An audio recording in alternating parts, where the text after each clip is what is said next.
Even if you try to bother us, it won't hurt you much since it's your money. Useless poor people with low backgrounds. Sighed as I did the final check. You're closing your account, right? Please go ahead, they said in a mocking tone. Their eyes were filled with disdain, making me feel disgusted as they stared at us. Decided it was time to give those who judge others by their background a taste of their own medicine. With that thought, I smiled. My name is Tiffany, a 29-year-old office worker. I live a peaceful life with my mom while working. My dad passed away from an illness when I was young. His chronic illness had worsened early. My dad, who was involved in various businesses, was always busy with work, leaving early and coming back late. Even so, he treasured his family time, and I have fond memories of playing with him on his days off. Mom and I were initially shocked by Dad's death, but Mom, not wanting me to feel lonely, cherished our time together. Fortunately, when Dad fell ill, he made sure with the former CEO to secure enough funds for our livelihood. Thanks to that, I was able to go to college, and both Dad's and Mom's parents were very supportive, especially my paternal grandparents, who lived nearby, took great care of me when Mom was at work.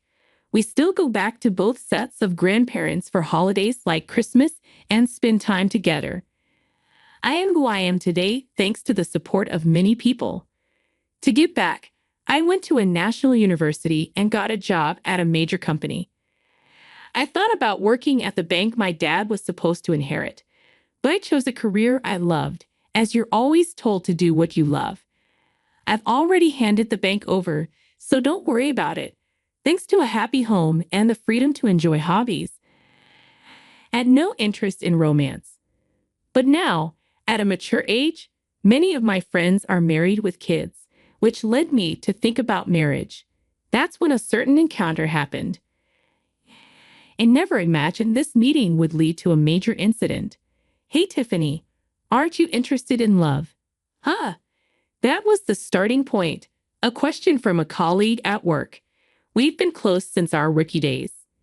You know, I have an acquaintance who's struggling to find a match. He's well-educated and handsome. You're highly educated too, Tiffany. Maybe you'd like to meet him. Really? I've always thought it's a waste for someone as high-spec as you, Tiffany, said a few people in the office. She has a wide network and always shares various stories. She's living with her boyfriend she met at a party and seems very happy. She's quite concerned about my lack of romantic involvement. I had even consulted her about marriage, leading to this arrangement. A few days later, I agreed to meet a man named Joseph. The rendezvous was at a cafe. As I waited nervously, a man approached me. Tiffany? Ah, yes. Nice to meet you. You're Joseph, right? Yes. Thank you for today. Joseph's expression was blank as he looked me over. It felt like he was sizing me up, and I was a bit taken aback.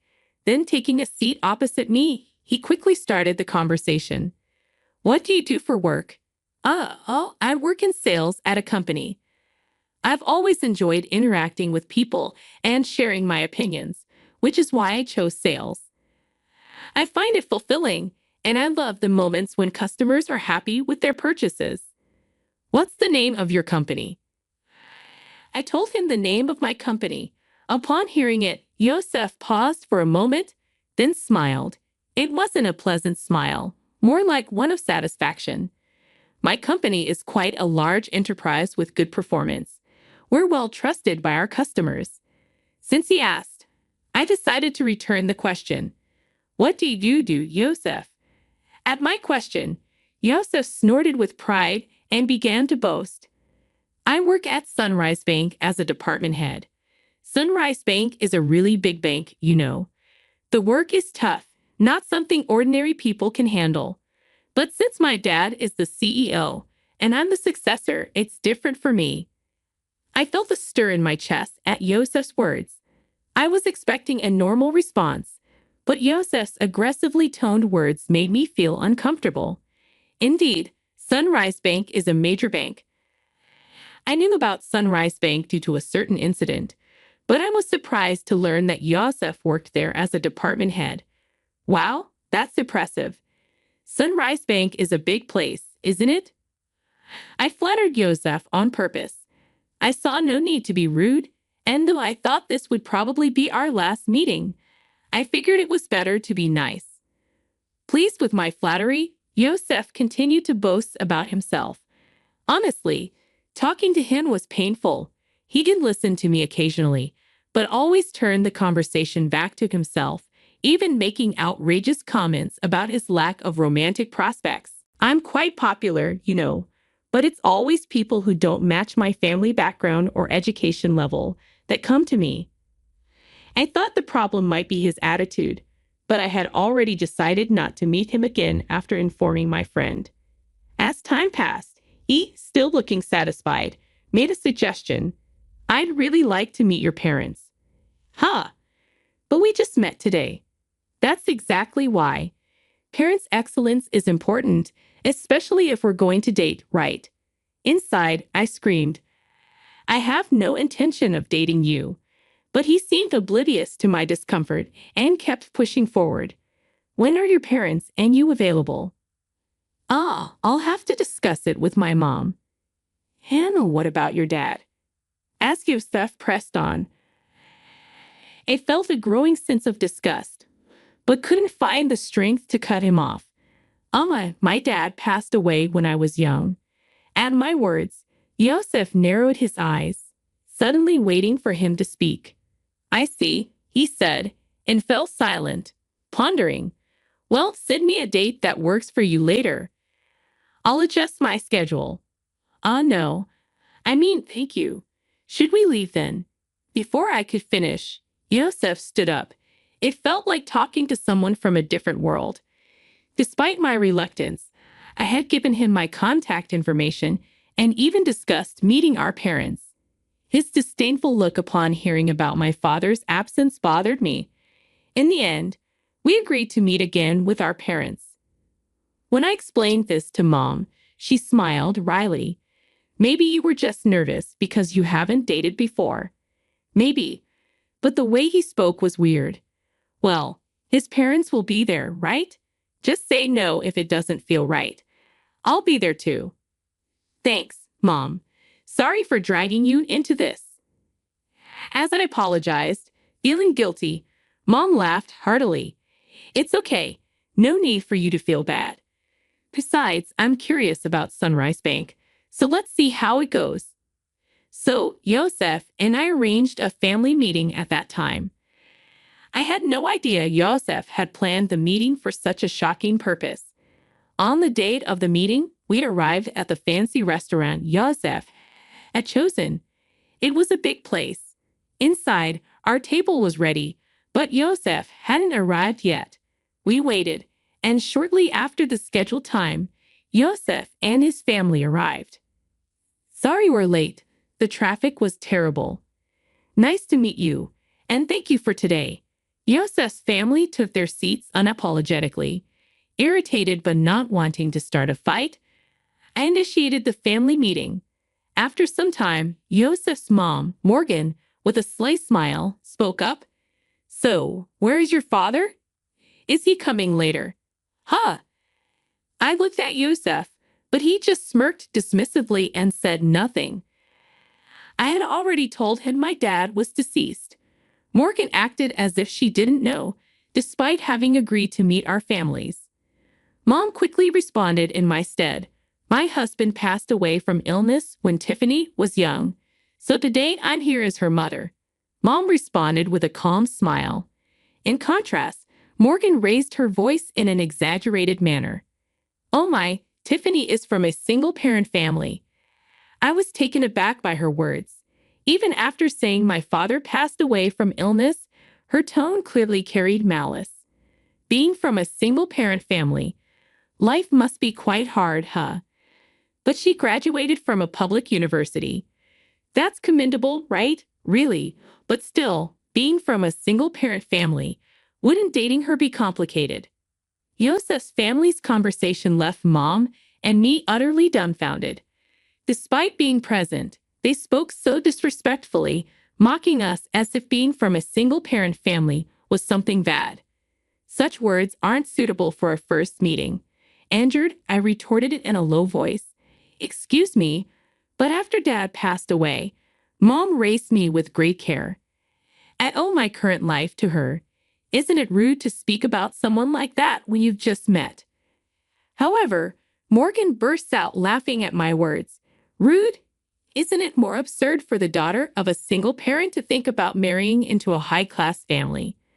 I'm not really into strong-willed women. This is pointless. There's no getting through to them. Thinking this, I just stared at them in disbelief. I had high hopes since she works at a major company.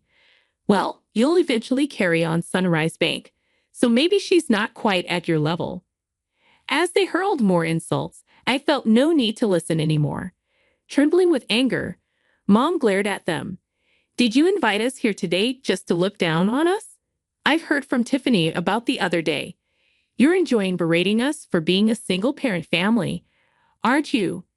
It was the first time I heard her speak so sternly. Please stop with the accusations. It was just a little teasing, right? No one feels good being mocked, and all your remarks are condescending. We have no intention of listening to this any further. Yosef's family looked displeased at Mom's clear statement. Presumptuous for commoners. Commoners, huh? Indeed, that may be the case. But this has made up my mind. Yosef's family looked briefly surprised at Mom's words, then burst into laughter. They seemed to be thinking, what can you possibly do? Mom sighed and began to speak. Actually, we have funds deposited with your bank, but we don't wish to entrust them to people like you. Oh, really? But we don't know your name, so it can't be much, right? It's probably insignificant. That's right, even if you try to trouble us with your funds, it won't really affect us. Low-class poor people are not needed. I realized that Eden Mom's last attempt at reconciliation was in vain. They continued to speak disdainfully, unaware. I sighed and made the final confirmation. We're closing our account. Okay, go ahead, they said with a mocking tone and disdainful expressions as they looked at us. I thought to myself, let's make those who judge others by their background suffer a bit. I smiled at the thought. Is that so? Then we will proceed as such, and please consider this meeting never happened. Of course, we had no intention of marrying a daughter from a single-parent family. Well then, we will take our leave now. Mom and I stood up. Oh, don't worry about today's bill. It's too expensive for you. Is that so? Well then, I said. With that, our family meeting ended. Later, I made a phone call. Weeks later, my mobile phone was flooded with calls from Yosef. Of course, I had anticipated this and had no intention of answering. It was their own responsibility. I immediately blocked the number. A few days later, I received a call from Grandpa Kyle. Summoned by Kyle, Mom and I headed to Sunrise Bank. In the meeting room, Yosef's family, looking pale, was present. As soon as they saw us, Morgan stood up and rushed over to bow deeply. I didn't respond to Morgan's apology. Instead, I just smiled and asked, "What exactly are you apologizing for?" Morgan bit her lip, trembling with anger and frustration. There were too many things they should apologize for, which probably made her feel overwhelmed. This whole situation started because I said we would close our account. Our account wasn't particularly large, and closing it wouldn't have caused much damage. But Kyle's case was different. Kyle managed the inheritance my dad left at Sunrise Bank for our benefit. He also had his own account there. If all accounts, including Kyle's and my dad's inheritance, were closed, it would total about $7 million. Their disrespect caused this decision, and importantly, Kyle is the former CEO of the bank. Dad was supposed to take over the bank but passed away young, so the position went to Scott. I didn't know Tiffany was related to the former CEO, Scott, looking anxious, pleaded as if making an excuse. But that's no excuse. Even if they didn't know, their prejudice against our family is their own fault. You mean if we were relatives, you would have treated us differently. Hey, don't talk to Dad like that. It's your fault for not telling us from the start that your grandpa was the former CEO. I don't have any obligation to tell a stranger like you that. Besides, you were the one who started it and made fun of us. Remember? Yosef, unable to retort to my words, narrowed his eyes in frustration. You insulted me knowing I was from a single-parent family. When I said I would transfer the bank to insecurity, you told us to go ahead. We just did as we were told. But it's just that. It may be just that for you. But have you ever thought about the feelings of someone whose family has been insulted? Silence fell. Morgan was trembling and looking hopeless, and Scott was hanging his head. But Yosef still seemed unconvinced, his face full of dissatisfaction. Getting all high and mighty just because people talk to you. At that moment, the door to the conference room opened, and Kyle appeared. Seeing Kyle's stern face, Scott and Morgan turned even paler, frozen in place. Only Yosef glared at me. Even after giving you a chance to reflect, you're still only thinking about yourselves. Kyle, the former CEO, said, It's not my fault. It's her. Watch your words. If you continue, you'll end up even more miserable. Yosef, silenced by Kyle's words, glared at me again. Then, as if resigned, he burst out, No way. Who would think a single parent's relative was the former CEO? You knew I was the future CEO and came to the family meeting just to mock us. Yosef, be quiet. Kyle glared sternly at Yosef, who was breathing heavily. Future CEO, huh? Kyle then turned his gaze to Scott. Scott shrank even more under Kyle's gaze. I understand wanting to leave the bank to your son, but now that I know his mindset, it's impossible for him to continue as CEO. That's ridiculous. Over something like this. Scott started to retort but sat down again under Kyle's gaze. You still don't understand that your attitude is the problem. Though I'm retired, the board will decide. If you have something to say it to them. Remember, we recorded the previous conversation and this one.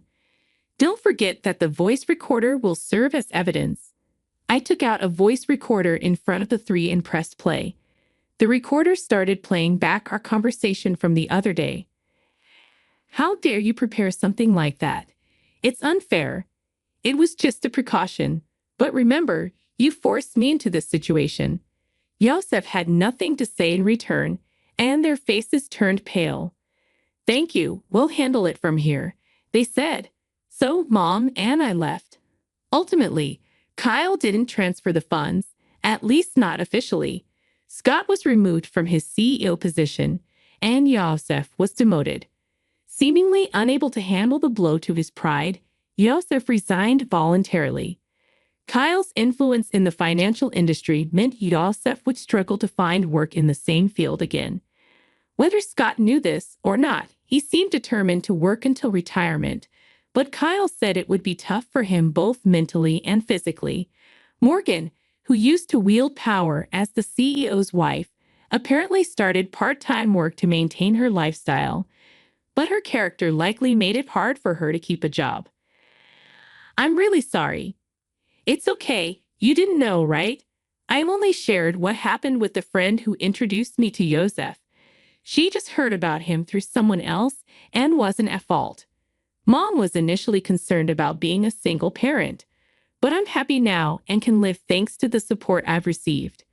When I told her that, she smiled and said thank you. After everything was taken care of, Kyle told us to come over to this house again sometime. I'm really grateful for Kyle's help in resolving the situation. It was tough, but I'm happy now, so it's okay. I have some good news for you. Really? It's not about dating again, is it? It's a friend of my boyfriend this time. He's definitely a good guy. I'm not interested in dating right now, but I'm satisfied with my current life. I want to keep cherishing those who support me, and maybe someday I'll meet someone I really click with.